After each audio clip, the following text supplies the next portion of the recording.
Hello everybody and welcome. I'm going to keep this brief, but let me start off by saying sorry for my absence of YouTube content as of late.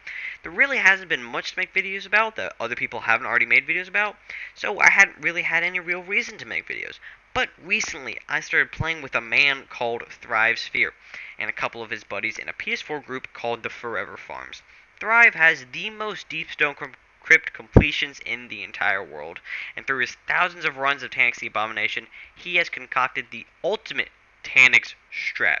And today, I'm going to be showing you how to do it. Real quick, I'll keep it brief, but if this helps you, leave a like, subscribe, whatever, share the video. Okay, let's keep going. This guy is a professional statistician, and he has a Google sheet with data he's collected from his thousands of runs that he keeps confidential. I asked him how much it would cost, and he said about $5,000. This man is serious. But through my dozens of runs I've done with him, he's taught me, and others, the best, fastest, and most efficient way to farm Taniks, and I'd like to share it with you guys. But remember, I did not come up with this strat. This is not my doing. This strat is the culmination of hours of work from Thrive, and I'm putting it out there so others can replicate his amazing feat. Now, without further ado, this is how you do it. First, you need at least one Warlock with Lunafaction boots and Well Radiance, and one Titan with Bubble. Then the other four people are preferably Titans with Curious of Fallen Star and Thundercrash, or Hunters with Celestial Nighthawk, Bottom Tree, Golden Gun. Warlocks with Slova Bomb are also good, but preferably the Hunters and Titans. The Titan with Bubble is going to be the Divinity user and the Operator, and anyone else can be the Suppressor. You're going to need a checkpoint of the boss to get this farm rolling, so either complete the entire raid or get it from someone else.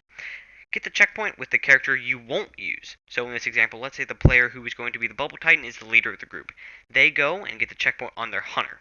I know that sounds whack, but trust me, it's the way. Once you get the checkpoint, go to orbit and get ready. Let's take the example of the guy with the checkpoint on his Hunter. Make him party leader and have him load into the raid. Then he switches to his Titan. The other members of the fire team will load onto the checkpoint on their characters. Don't put the banner down until the now Titan loads into the raid. If you put it down early, they won't be able to pick up the flag.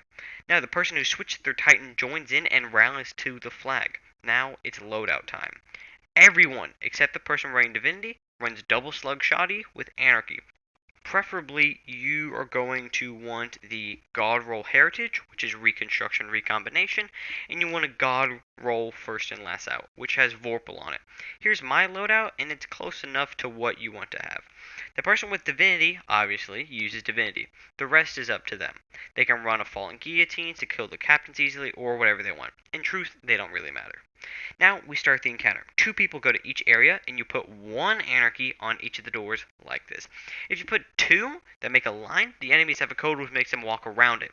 But if there's only one, they'll go straight through and die. Start the encounter, and all of the dregs and such will instantly die. When the captain spawns, kill it with melees or grenades or Anarchy. If you aren't hot swapping, or if you have spare special ammo, you can use your first in, last out.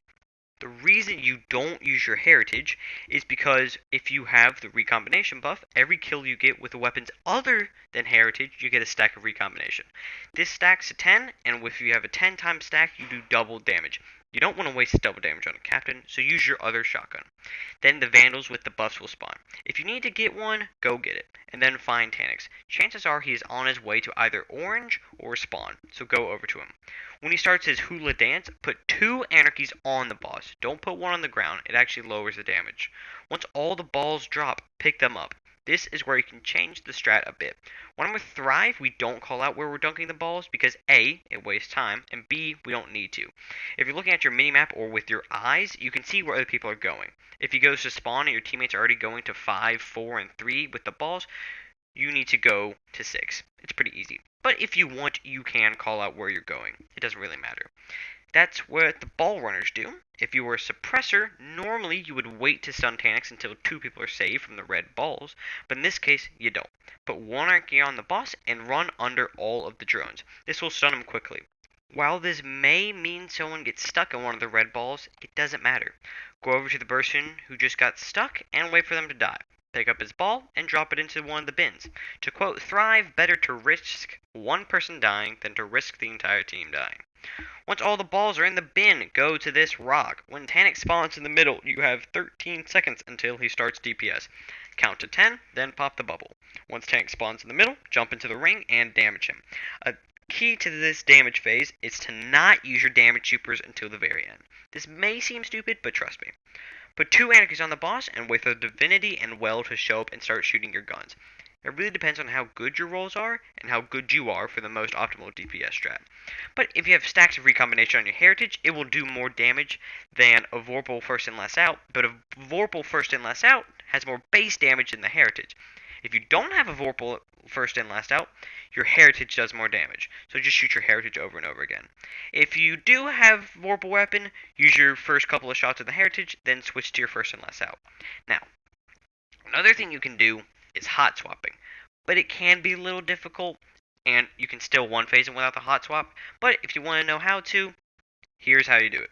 First off, if you want a full guide, I'd just search up a hot swapping guide, because this won't be very thorough on how to do it. But basically, you hit your shoot button, then immediately switch guns, spam the shoot button until it shoots, then hit the switch button, and keep doing that. You will get a lot of damage. If you want more damage with the hot swapping method, you can put on shotgun dexterity mods.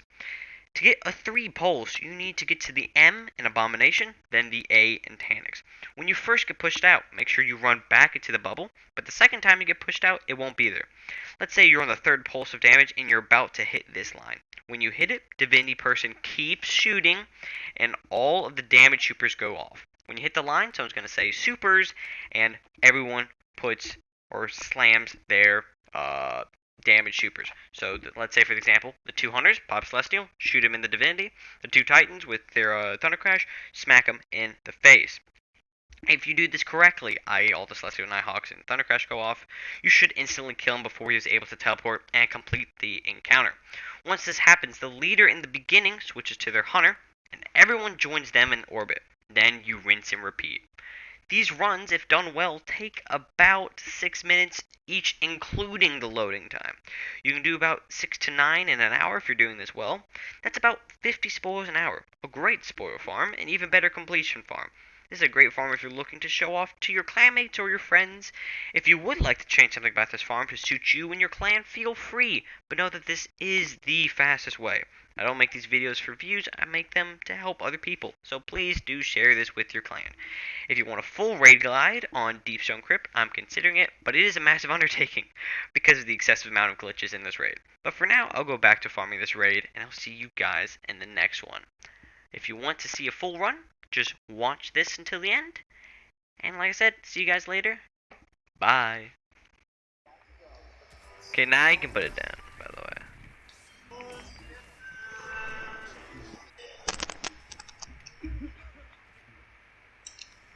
Right, let's go.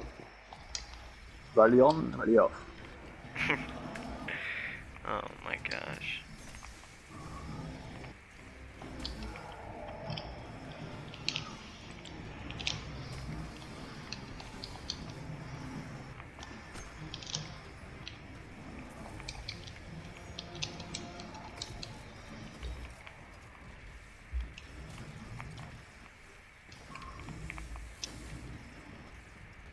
Oh, he's going to spawn, okay. Oh, be careful.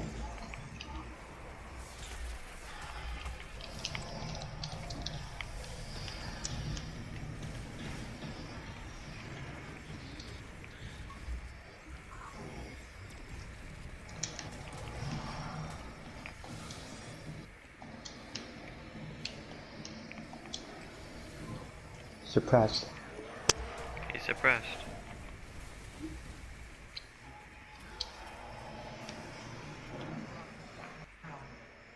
Rip.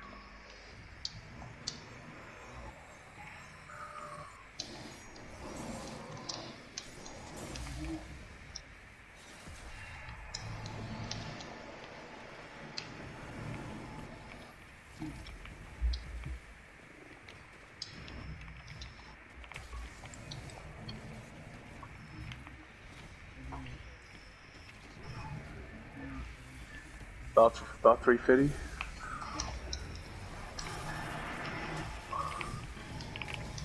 Still no well, but that's okay.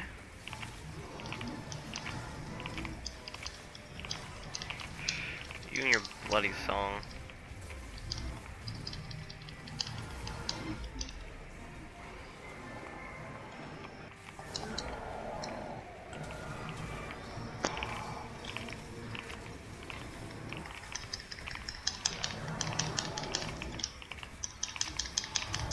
Oh my gosh. That's a legit hot spot over there.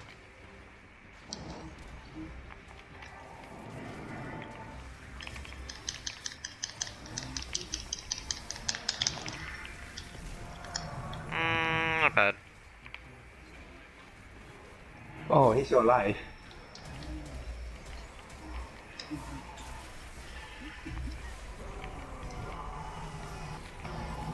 And we wouldn't want that.